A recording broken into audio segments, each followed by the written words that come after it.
All right, ladies and gentlemen, I'm here once again, the Erskin Music Show. Who would have thunk that we could have done this? Hey, I'm actually live. I'm in New York City. This is JFK. The folks are passing by, flights. Life is happening all around me, and this is one of those death to the host shows.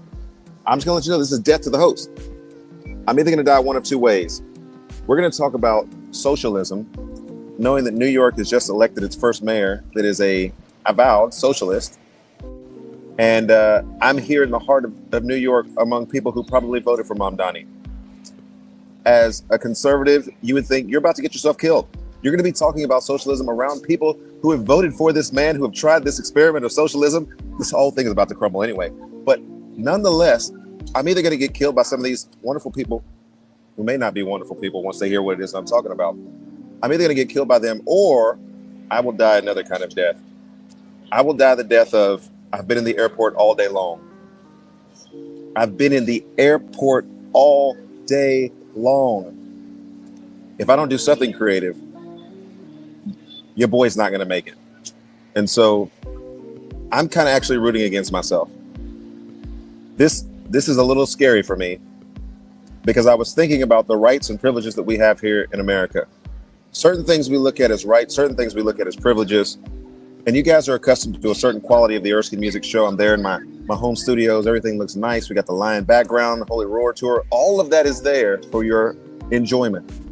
But I just want to remind you guys that the Erskin Music Show is a privilege. It is not a right.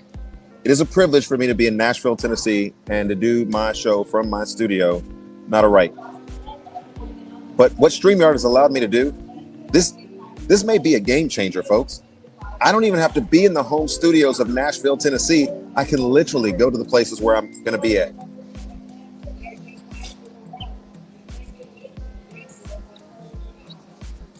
And hopefully I can get this going from UK as well. I got some data. We're going to try it. But nonetheless, it's a game changer, because if this works, I'm actually rooting against myself. I hope this doesn't work. I hope this is a colossal failure, actually.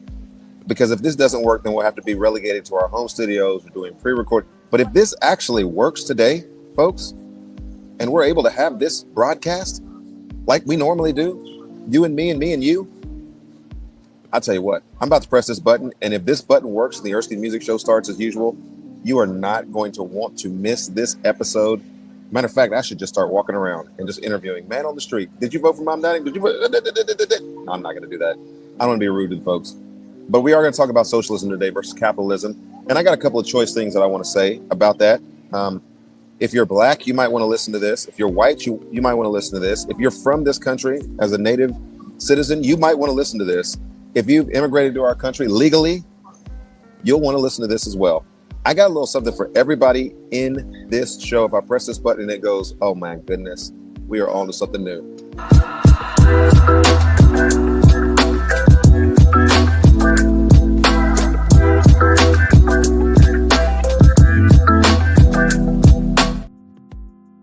All right, folks, man, we got to get crazy now. Big Head is not here. The Dolphins might be here, though. Where are they at? We might get Dolphins today. Oh, yeah, the comment section is on. That always helps the algorithm. I'm going to do some of these tags that I normally do. Fair use, but I don't really have anything I'm going to be showing today, so never mind. No fair use. The Fair Use Act of 1976 that allows for the purpose of teaching, repurposing this for educational reasons, comment, critique, all of that notwithstanding. Don't try to sue me today. But I am going to be reading from an article called corporatefinanceinstitute.com. What is socialism? We've been having this discussion in my house recently, and I don't know how you guys do your family discussions, but mine go a little something like this. I'll ask my daughter, she's 17, senior this year. I mean, by all intents and purposes and understanding, she should be well adept and well equipped to go into the world with some basic knowledge in her high school career. She's about to graduate. And I said to my daughter, what is socialism? And she said, she gave me that kind of look. Said, maybe if you don't have a formal definition of socialism, do you know what socialism does? Do you know that there was a mayor in New York who was elected as a democratic socialist. That's almost an oxymoron, but we'll keep working on that. And so she kind of gave me this blank look and she said, I don't know what it is. I just know it's bad. Well, if I had my dolphin sound effects would definitely be going off right now. I don't know what it is, but I know that it's bad. Now, I need a tripod. I need something I can hold this thing up. I'll put it right there. That's your vantage point for this episode of the Erskin Music Show. And we won't go long, but we definitely will go strong now that we're into this thing. She's heard about the Stalins, the Lenins. She's seen the violent occupation of Ukraine, the current communist regime. And so we just started doing a little bit of a deep dive at our home on socialism, just to kind of give ourselves a refresher on what it was. I've taught some of her history before, and so I knew she knew the basics of what socialism was. But nonetheless, I'm going to read some definition here from corporatefinanceinstitute.com in relationship. Now, comment section is turned on. Don't let this be one of the most popular episodes that I do. That would be a travesty. If this episode was more popular than the ones when I'm actually sitting there, because you guys know, as the hallmark of this show, I want that smoke from you guys. I want you guys to jump in the comment section. I want you guys, especially you guys. I'm kind of like Charlie Kirk. The more you disagree, the more you get put to the front of the line. I want people who disagree with me to jump to the front of the line and have this discussion today, because you're about to make a mistake. And I think I know why. America's making a mistake, and I think I know why. Nonetheless, socialism. What is socialism? In socialist economies, the government owns and manages the economic resources such as money and other forms of capital. The citizenry of the country work together to generate wealth, which is then distributed to everyone. It is characterized by workers' self-management of the means of production and is based on the premise that what is good for one citizen is good for all of the citizens. I'll keep going, even though we could have stopped 6 times by now. Everything that the people produce is a social product, and distributed to all the citizens who participate in the productive process.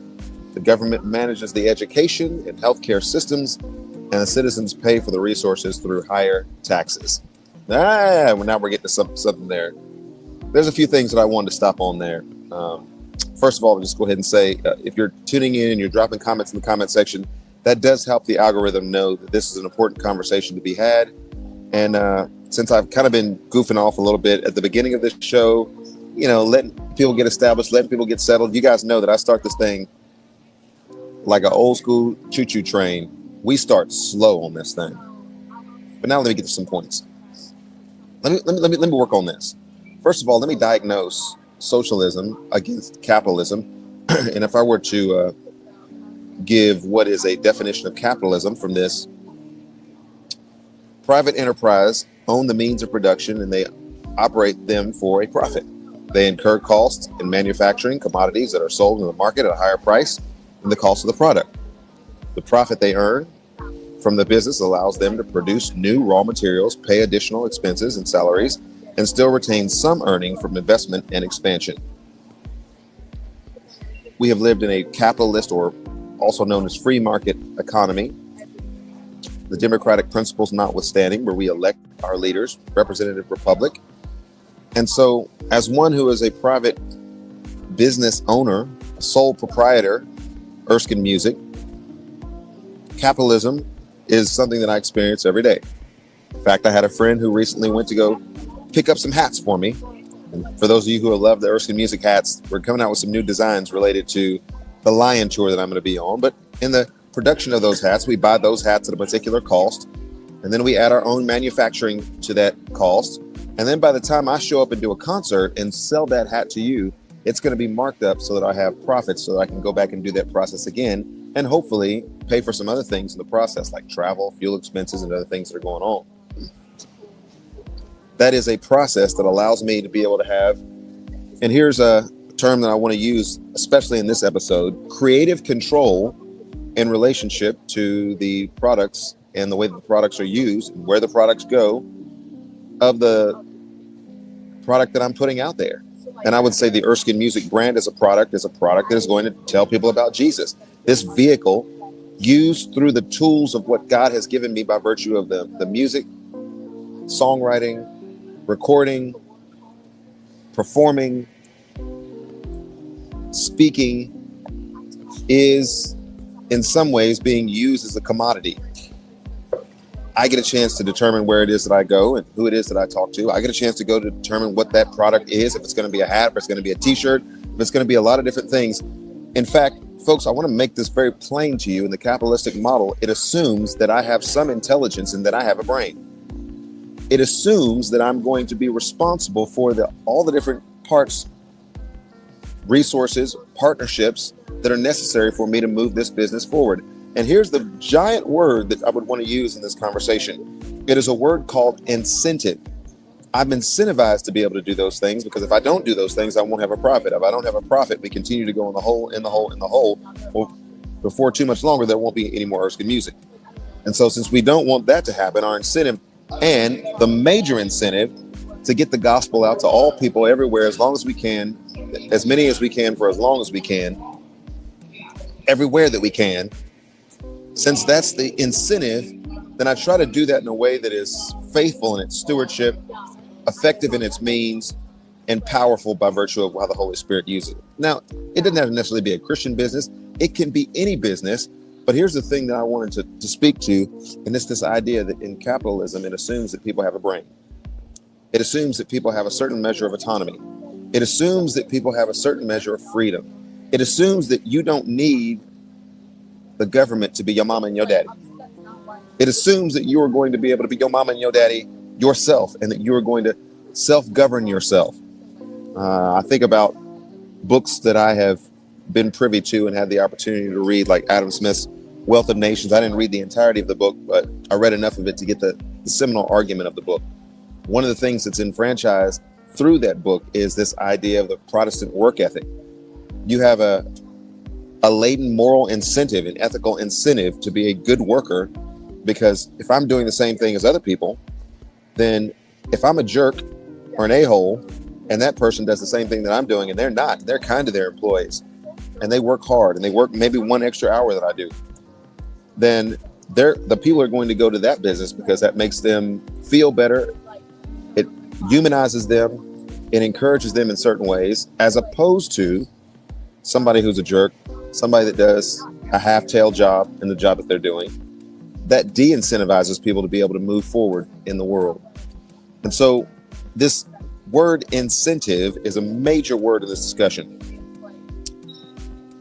And I was at least thankful for this article when I was reading through it, that advantages and disadvantages of socialism, state partnership and resources lead to inefficiencies since workers lack incentives to work hard and reduce the cost of the product.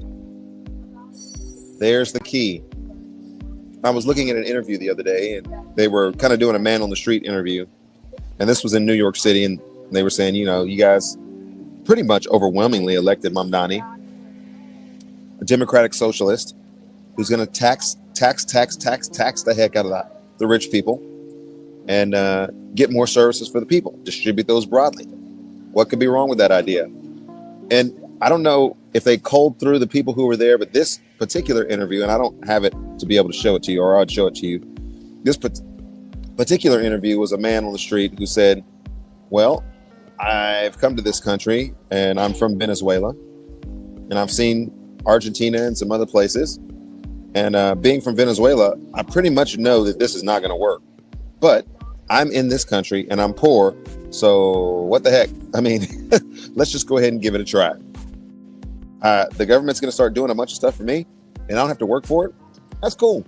Let them do it. That'd be good for me. I'm poor already. If I can do it on the government's dime, let's do it on the government's dime. And here's one of the issues and challenges that I have in socialism. It is to tell people that the government will take care of you. What did Ronald Reagan say was the nine scariest words? I'm here from the government and I'm here to help. That is not going to be the model of efficiency. That is not going to be the model of decency in some regards.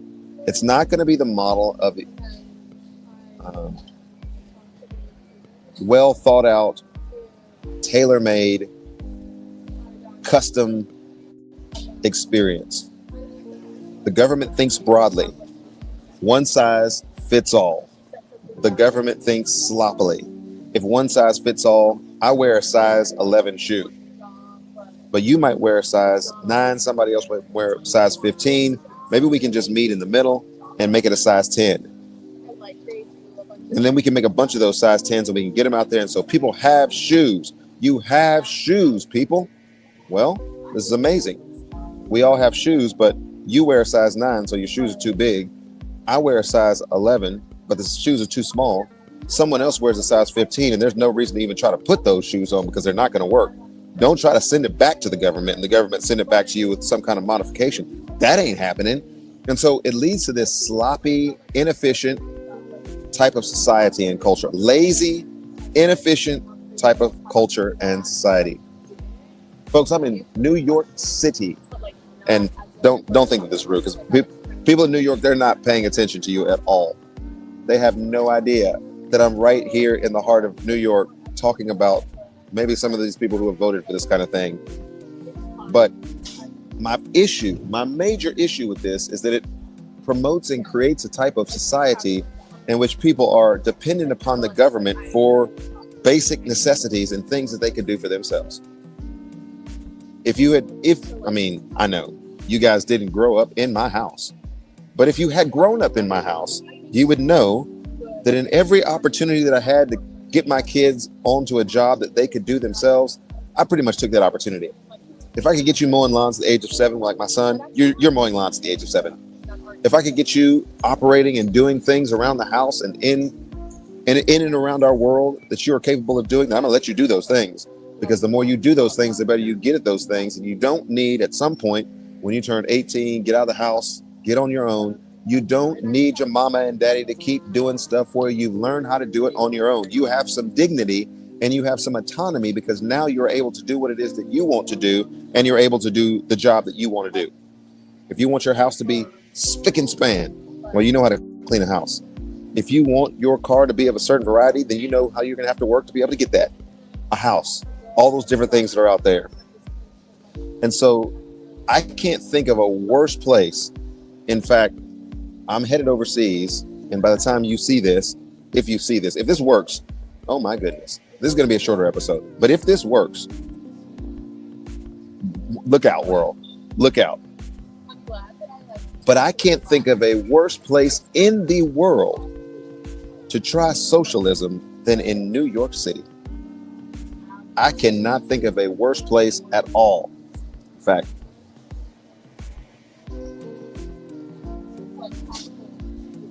these people are going to be labored with inefficiencies. And somebody said, get ready for the bread lines. I don't know that it'll necessarily look like that, but I hope it doesn't. Because all those people start moving to Tennessee, you know what's about to happen. You know what's about to happen, Nashville. You think your property taxes are high now? Wait till all of these people who voted for Mamdani, who have the resources and the means to be able to move from this godforsaken state, actually move out to a place where they can afford to live. Oh, you know, Tennessee, they're coming our direction. What? Cost of living? What? We actually have people who still speak to people on the street, people who smile in public. Oh my goodness, now we got to go to Tennessee. But I can't think of a worse place in the world than New York City to saddle this city with more government ineptitude, a batch of services that are not tailor-made to actually help anybody out in specific. This throw it out there and see if it happens approach. And listen, I know Mamdani's not the mayor, president of the world, or governor of the state. He has a limited reach and range of power. But this, as Albert Mohler was discussing the other day on the briefing, has become a litmus test for the Democratic Party. Will the Democrats begin to try to gain influence through the momentum that they see somebody like a Mamdani getting, so that they swing into the midterm elections with a new batch of candidates who are Democratic socialists, and then the election in 28, lead forward with a candidate who is the rising star of the Democratic Party, which the Democratic Party pushing more left then becomes. I don't know. It depends. In some ways, I know Donald Trump was very displeased with the results of the election in Virginia, also in New York, other places. He was displeased with the tenor of the elections and how certain candidates fared. But I don't know. I'm maybe a little bit more optimistic.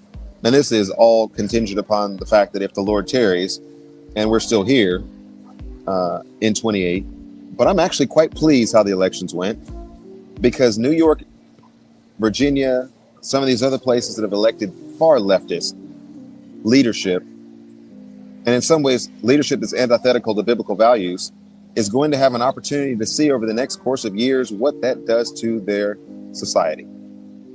What the result of this fervor to have socialism. There's another thing that I want to say, and maybe it's a little bit more insidious. I'm not your mama and your daddy, and I certainly cannot be the judge. I can't hold his phone. I certainly can't be the judge, and I certainly can't hold his phone like this, but this is live. This is man on the street. This is the best that you can do. And it's still a great episode. But what happens when you have a young population that grows up in a nanny state that is used to the government and everybody doing things for them? It does not foster a work ethic that says, you know what, I can actually do something better than that. I can do something more efficient than that. I can make more of a profit from that than what other people are doing. It doesn't foster that kind of thinking. It fosters a kind of lazy thinking. And all you have to do is go on college campuses and hear people talk about this. Why don't we have universal health care? Why don't we have universal this for all of our citizens?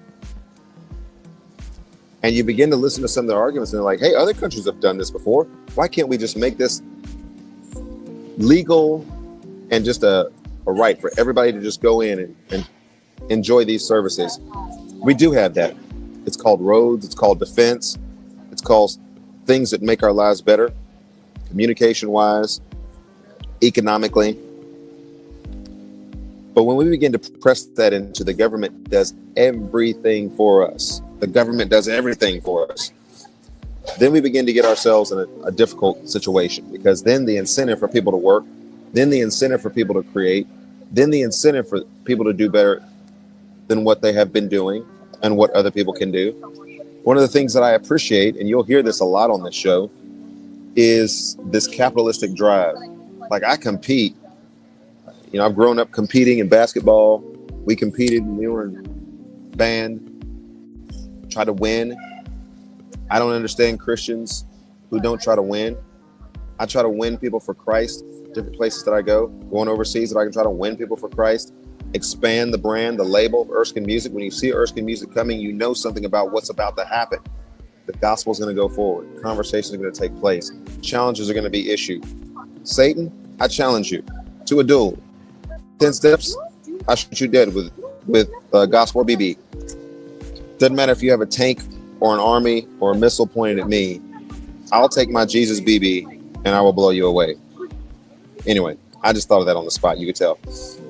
But nonetheless, we have a population of people, one, who are young and de-incentivized to be able to work. But then what we also have is a population of people who have come into our country and for various reasons enjoy the benefits of the government, enjoy the benefits of our society, enjoy the benefits of our culture with no desire whatsoever to assimilate into the culture.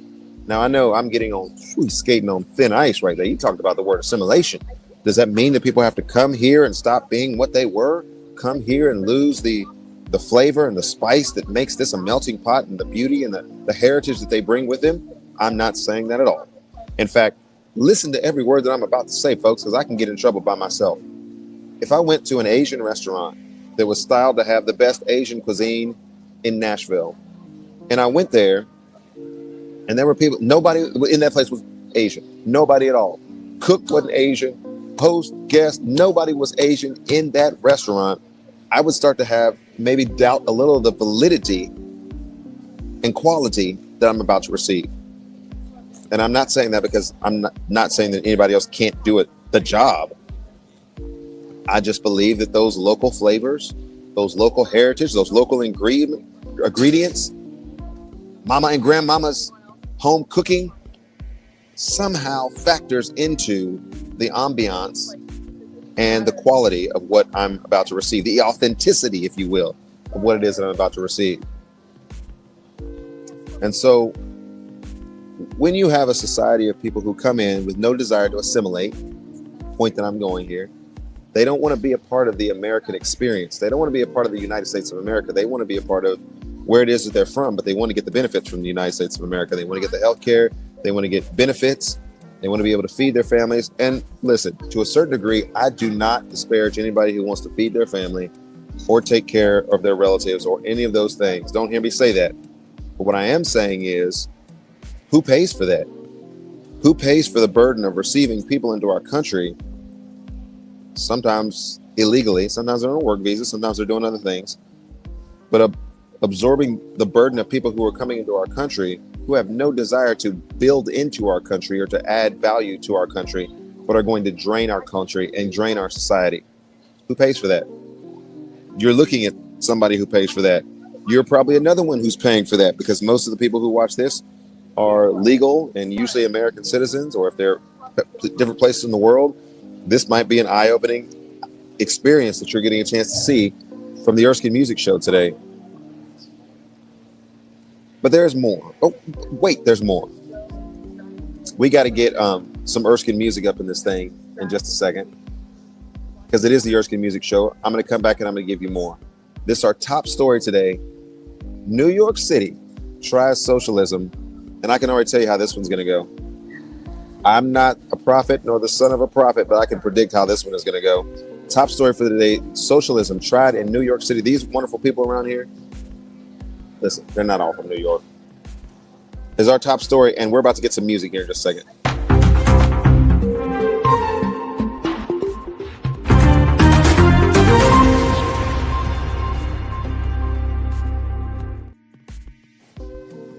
All right, I'm going to try this. The Erskin Music Show continues on. We're going to take a quick break here because we've got the song Is He Worth It? After Is He Worth It, I may try to change my location. No, I like this location. I can see everybody. I can see everybody that way. I can see everybody that way. Ain't nobody sneaking up on Erskin today. This is the song Is He Worth It? 4 minutes and 2 seconds, and we'll be right back. New York City tries democratic socialism, and we know how that's about to go. I'm coming back with some Thomas Sowell quotes before I get out here. And like I said today, this is going to be an abbreviated and shorter episode today because I'm literally doing it from the airport. And I hope the sound is good for you guys and that you guys can hear everything. Who knows? There may even be a live audience that is listening to some of this today, and I hope you are listening to this. But listen, I'm in New York, so people don't. You could be beating somebody in the face right in front of them, and they're just going to keep reading their newspaper or do whatever it is they're doing. They're not reading newspapers around here. All right, let's go ahead and let me try to make an empirical search here. That guy might have nobody's reading a newspaper around here. Anyway, be back in 4 minutes and 2 seconds.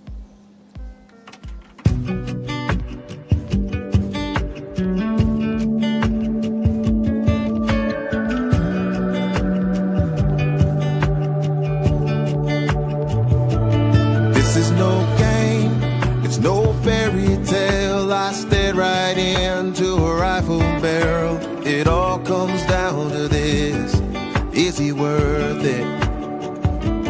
This is no dream, it's reality. They stole my love and my dignity. It all comes down to this: is he worth it? This is where faith lives or dies. This is where hope comes alive. Pay the price, pay the price. This love demands a sacrifice. I'll give what I can't keep.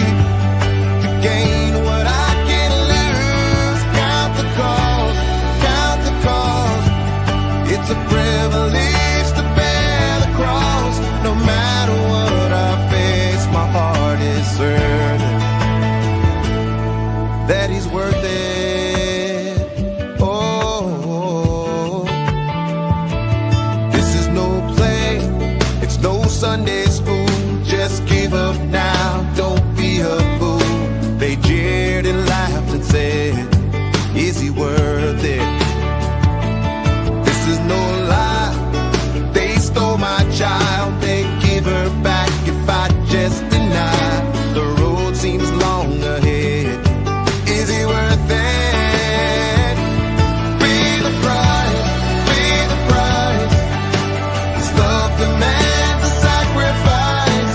I'll give what I can't keep to gain what I can lose. Count the cost, count the cost. It's a privilege to bear the cross. No matter what I face, my heart is certain. Life is gonna ask you to make a choice. Give it all away for a greater joy. Nothing's better than Jesus. When the heavens open up and we see his face, standing there, yeah, we're gonna say he was worth every pain. Pay the price. This love demands a sacrifice. I'll give what I can't keep to gain what I can't lose. Count the cost, count the cost. It's a privilege to bear the cross. No matter what I face, my heart is certain. Yeah, no matter what I face, my heart is certain that he's worth it. Oh, yeah, he's worth it. Oh.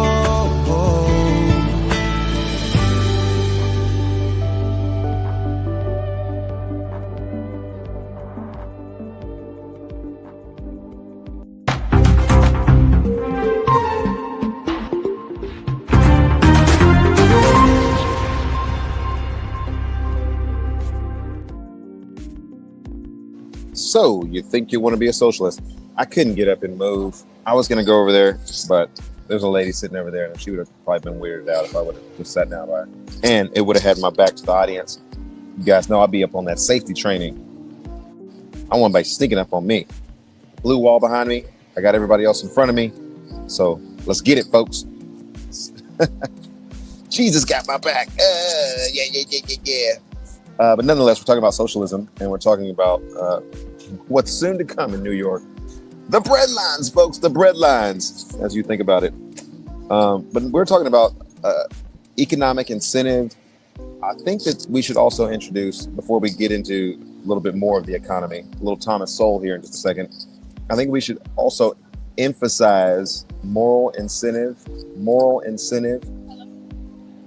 I'm not saying that you can't live in a socialist environment and be a Christian. In fact, some of the best of us, in terms of followers of Christ, are following in places that have been ravaged by the ills of socialism, by the complete government control and strangle and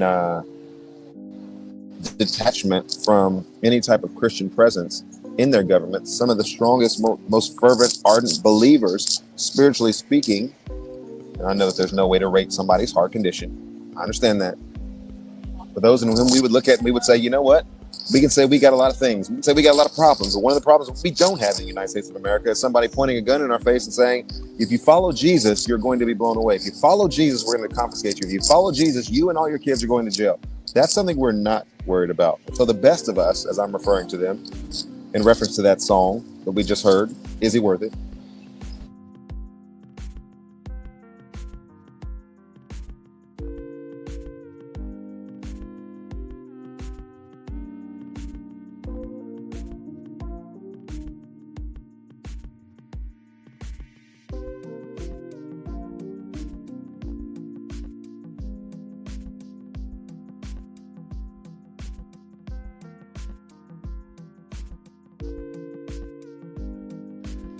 That's weird.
Okay.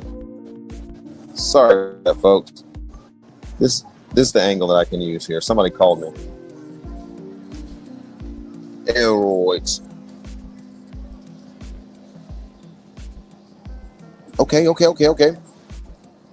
So I got a couple of quotes here by Thomas Sowell. And you know Thomas Sowell is one of my favorite economists, who is making this quote: when you want to help people, you tell them the truth. When you want to help yourself, you tell them what they want to hear. Government can lie. They can lie. Obviously, tell the people what they want to hear. Everybody gets a new car. Everybody gets a new house. Everybody gets everything from the government.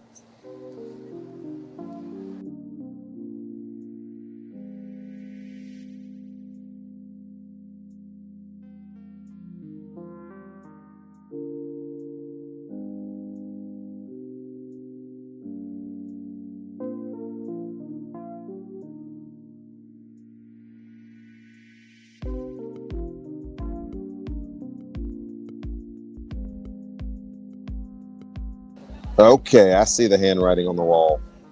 I see the handwriting on the wall. All right, so cool feature to be able to do some of the Erskin Music Show actually from the airport. If I didn't have this creative outlet to be able to talk to you guys about this, I'm pretty sure I would have gone crazy today. So up until this point, none of the folks in New York have killed me.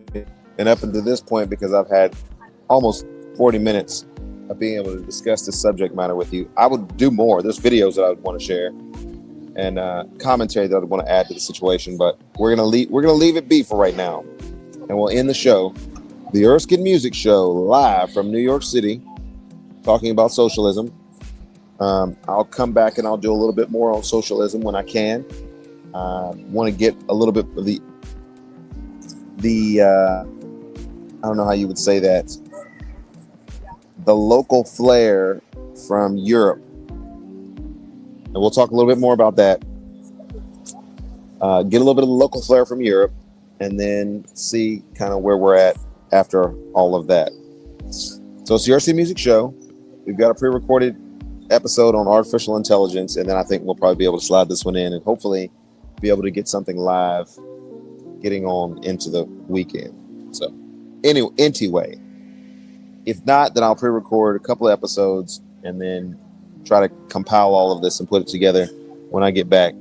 But it is the Erskin Music Show, a very unique way of doing the Erskin Music Show from my phone, from the airport in New York. And we'll see how everybody does. All right, God bless. It is the Erskin Music Show. I don't even know if I have that button anymore to be able to do the things. Ooh, I could have done this the whole show. Yeah. Oh, I could have done that. Folks, they have all the buttons on here. Anyway, Erskin Music Show. We'll be back. Capitalism versus socialism. I can't wait to get back into that subject matter. Drop a comment in the comment section. Let me know what you guys think about what's going on here. And yeah, that'll help the algorithm one way or another.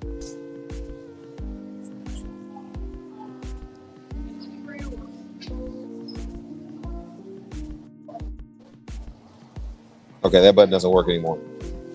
I think they're having some internet issues here. So I'm going to go ahead and end the show. God bless.